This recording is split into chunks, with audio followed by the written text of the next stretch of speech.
నమస్తే welcome to of the record. ఒకవైపు రాజకీయ వ్యూహం, మరోవైపు అభివృద్ధి నినాదం. మార్గమేదైనా టార్గెట్ ఒక్కటే. లక్ష్యం కోసం ఇన్నాళ్లు తెర వెనుక రాజకీయాలు చేసిన ఆ పార్టీ ఇప్పుడు అభివృద్ధి నినాదాన్ని ప్రచారం చేయబోతోంది. ఇదంతా ఎందుకోసమంటే టీడీపీ కంచుకోటైన కొడంగల్లో గులాబీ జెండాను రెపరెపలాడించేందుకేనట. ద్విముఖ వ్యూహం అమలు చేసే బాధ్యతను ఓ మంత్రికి అప్పగించారట గులాబీ అధినేత.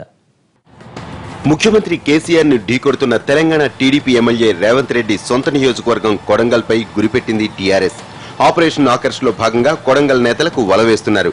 కొందరు ఇప్పటికే గులాబీ బుట్టలో పడ్డారు, ఇంకొందరు పడతారన్న ప్రచారం కూడా ఉంది. అయితే కేవలం ఆపరేషన్ ఆకర్ష్ పైనే ఆధారపడకూడదని టీఆర్ఎస్ పెద్దలు భావిస్తున్నారట. అందుకే అభివృద్ధి నినాదాన్ని అందుకొని కొడంగల్లో ప్రచారం చేసి ప్రజల్ని తమ వైపు తిప్పుకోవాలని వ్యూహాలు రచిస్తున్నారట గులాబీ పార్టీ పెద్దలు.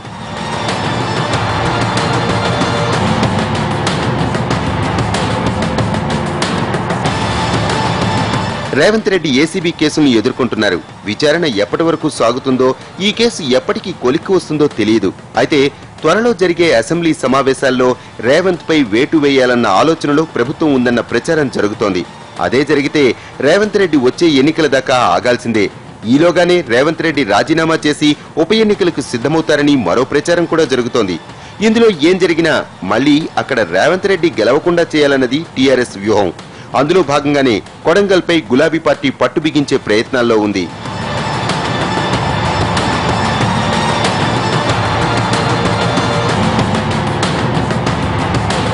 ఇప్పటి వరకు పలువురు కొడంగల్ టీడీపీ నేతలు గులాబీ కండువా కప్పుకున్నారు. వారిలో ఎంపీటీసీ, జెడ్పీటీసీ సభ్యులతో పాటు సర్పంచులు కూడా ఉన్నారు. స్థానిక సంస్థల ఎన్నికల్లో కొడంగల్ నియోజకవర్గంలో టీడీపీ సభ్యులే ఎక్కువగా గెలిచారు.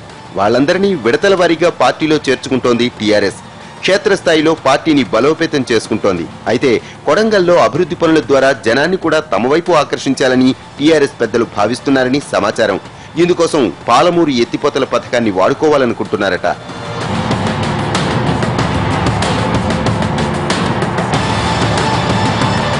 పాలమూరు ఎత్తిపోతల పథకం పూర్తయితే ఎక్కువ మేలు జరిగేది కొడంగల్ నియోజకవర్గానికే. ఒక్క కొడంగల్లోనే 1,00,000 ఎకరాలకు సాగునీరు అందుతుందని అంచనా. ఇదే విషయాన్ని టీఆర్ఎస్ నేతలు క్షేత్రస్థాయిలో ప్రచారం చేస్తున్నారు. ఓవైపు రాజకీయ వ్యూహాలతో, మరోవైపు అభివృద్ధి అజెండాతో కొడంగల్లో పాగా వేయాలని భావిస్తున్నారు.